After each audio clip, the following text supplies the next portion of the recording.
माननीय प्रधानमंत्री श्री नरेंद्र मोदी जी, मध्य प्रदेश के राज्यपाल आदरणीय मंगू भाई पटेल, मध्य प्रदेश के मुख्यमंत्री माननीय शिवराज सिंह चौहान साहब, गुजरात के मुख्यमंत्री भूपेंद्र भाई पटेल साहब, केंद्रीय मंत्री फग्गन सिंह जी कुलस्ते जी, राज्य मंत्री अर्जुन मेघवाल जी, सांसद कनकमल कटारा जी, जसवंत जी डामोर और महेश शर्मा जी, रामचंद्र जी महाराज साहब, संत अच्युतानंद जी महाराज साहब और यहाँ उपस्थित हमारे साथी मंत्रिमंडल के साथी महेंद्र मालवीय जी, अर्जुन बामनिया जी, रामलाल जाट साहब, भंवर सिंह जी भाटी और नेता प्रतिपक्ष गुलाब चंद कटारिया जी और तमाम उपस्थित बुजुर्गों, भाइयों और बहनों, नौजवान साथियों, मुझे बहुत पसंद था कि आज मानगढ़ धाम पे प्रधानमंत्री जी पधारे। मैं सबसे पहले अपनी ओर से, आप सबकी ओर से और राजस्थान प्रदेशवासियों की ओर से उनका हार्दिक स्वागत करता हूं। मुझे खुशी है कि आप जानते हैं कि मेवाड़ की धरती, वागड़ की धरती का अपना एक इतिहास रहा है और मानगढ़ धाम ने जो इतिहास रचा है वो देश के स्वर्णिम अक्षरों में लिखा गया है। उस जमाने में 1913 के अंदर गोविंद गुरु जी के सानिध्य में आदिवासियों ने जो संघर्ष किया, जिसकी गाथा मेरे पूर्व वक्ताओं ने बताई आपको, आप कल्पना कर सकते हैं किस प्रकार से यहाँ पर लोहा लिया गया अंग्रेज़ों से। 1500 से अधिक लोग आदिवासी भाई बहन मारे गए। तो आप सोच सकते हो कि आदिवासियों का जो इतिहास है वो महान इतिहास है और मैं समझता हूँ कि जितनी खोज की जाए उतनी आपको नई नई कहानी मिलेगी कि आदिवासियों ने जंग में गुलामी की जंजीरों से मुक्त होने के लिए क्या क्या किया। पाल ददभाव जो गुजरात में है, बनासकांठा में, वहाँ पे भी आदिवासियों का नरसंहार हुआ था। 100 साल पूरे हो गए, उसको भी 1922 में हुआ था। तो मेरे ख्याल से जहाँ जहाँ आदिवासी रहते हैं, चाहे बिरसा मुंडा की बात करें,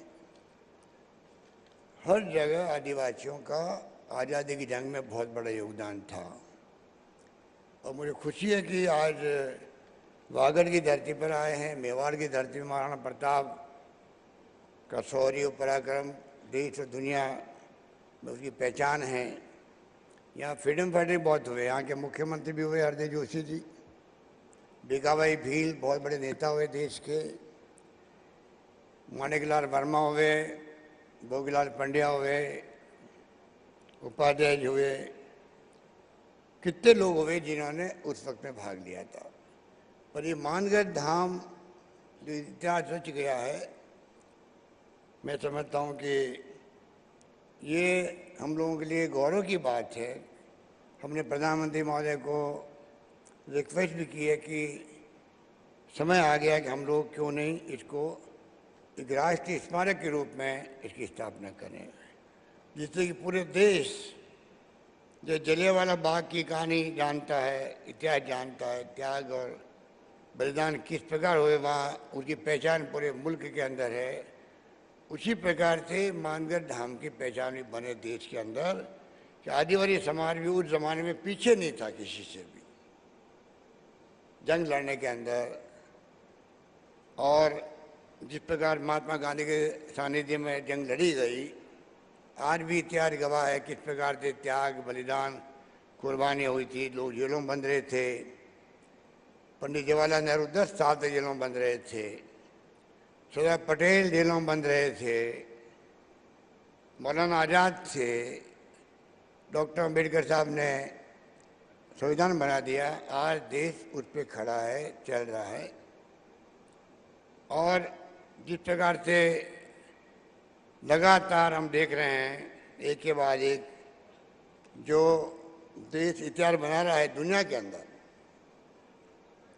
उसके बारे में मुझे कहना नहीं, क्योंकि आज दुनिया की पहचान भी हमारे मुल्क का जो मान सम्मान है वो कहाँ से कहाँ पहुँच गया। कहाँ तो हम गुलामी की जंजीरों में झगड़े हुए थे, जिसकी कहानी हम यहाँ बैठ के कर रहे हैं, और कहाँ पर आज देश कहाँ पहुँचा है। प्रधानमंत्री मोदी जी जाते हैं दुनिया के मुल्कों में तो कितना सम्मान मिलता है इनको। क्यों मिलता है? क्योंकि नरेंद्र मोदी जी उस देश के प्रधानमंत्री हैं। नरेंद्र मोदी जी उस देश के प्रधानमंत्री हैं जो हमारे मुल्क में आए हैं, जो गांधी का देश है, जहाँ लोकतंत्र की जड़ें मजबूत है, गहरी है। 70 साल के बाद नहीं वहाँ लोकतंत्र जिंदा रहा है। ये दुनिया को एहसास होता है तो उनको गर्व होता है कि उन देश का प्रधानमंत्री मोदी जी हमारे मुल्क में आ रहे हैं। तो आप सोच सकते हो कि किस प्रकार से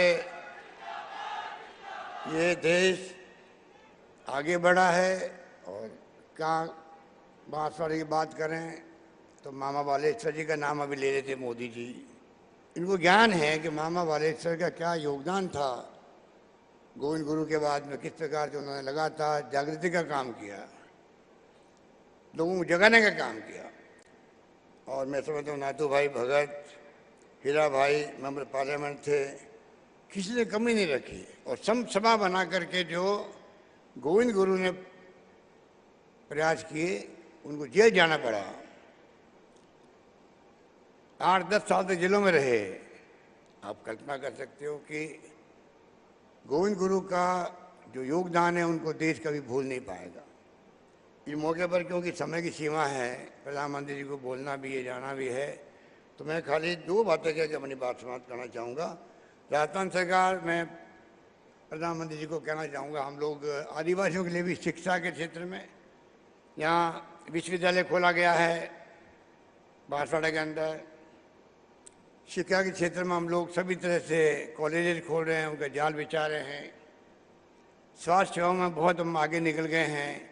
बल्कि मैं आपसे आग्रह करूंगा कि आप अगर हमारा मॉडल जो राजस्थान का चिरंजीव योजना का, उसका अगर आप एग्जामिन करवाएंगे तो हो सकता है कि आप उसको पूरे देश में लागू करना चाहेंगे।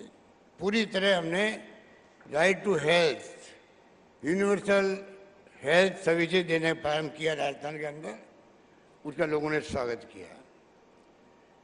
एक बात जो यहाँ पर पहले रतलाम से डूंगरपुर वाया बांसवाड़ा रेल से जुड़ा हुआ नहीं है, जहाँ हम बैठे हुए हैं जिस जिले में, उसको पिछली बार हम लोगों ने, रेलवे की स्कीम थी तो 50% सरकार पैसा देगी, स्टेट गवर्नमेंट देगी, उसको हमने मंजूर किया था उस जमाने के अंदर। उस वक्त हालात हमारे अच्छे थे, रेवेन्यू अच्छी आ रही थी तेल निकलने के बाद में। 250 करोड़ रुपये में जमा करा दिए रेलवे को, जमीन हमने दे दी, काम शुरू हो गया, बाद में अचानक काम रुक गया है। तो मैं आपसे आग्रह करूंगा कि आप इस प्रोजेक्ट को आप वापस दिखवाएंगे रेल मंत्रालय में, तो आपकी एक सौगात होगी राजस्थान को, आदिवासी क्षेत्र को, कि रतलाम से सीधा डूंगरपुर अहमदाबाद वाया बांसवाड़ा जुड़ जाएगा। और ये मानकर धाम में लोग आएंगे, उनको बहुत बड़ी सुविधा मिल जाएगी। और अंत में फिर वही मांग करूंगा जो हम लोग कहते आए हैं कि राष्ट्रीय स्मारक घोषित हो मानगढ़ धाम। मुझे खुशी है कि प्रधानमंत्री जी आपने अभी 4-5 दिन पहले ही इसके बारे में जानकारी प्राप्त करी है। आपने राजस्थान के, गुजरात के, मध्य प्रदेश के चीफ सेक्रेटरी से बात करी है, वीडियो कॉन्फ्रेंसिंग स्वयं ने बात करी, आपने स्वयं ने बात करी है। इसके मायने होते हैं, इसका मतलब है आपके दिलो दिमाग के अंदर ये बात रही है कि मैं 1 तारीख को जाऊंगा मानगढ़ धाम, तो इसके बारे में जानकारी प्राप्त करके जाऊं। मैं अपनी ओर से, आप सबकी ओर से, यहाँ बैठे हुए लोग हैं उनकी तरफ से, और तमाम प्रदेशवासियों की तौर से मैं आपसे आग्रह करता हूँ, निवेदन करता हूँ कि आप मानगढ़ धाम को राष्ट्रीय स्मारक का दर्जा दें। ये बात कहता हूँ, मैं अपनी बात समाप्त करता हूँ। धन्यवाद। जय हिंद। धन्यवाद।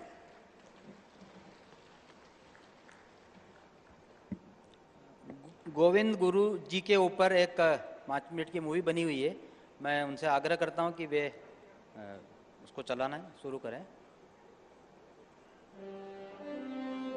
आजादी के अमृत महोत्सव का लक्ष्य स्वतंत्रता संग्राम से जुड़ी वीरता की अनसुनी कहानियां और अनसुने वीर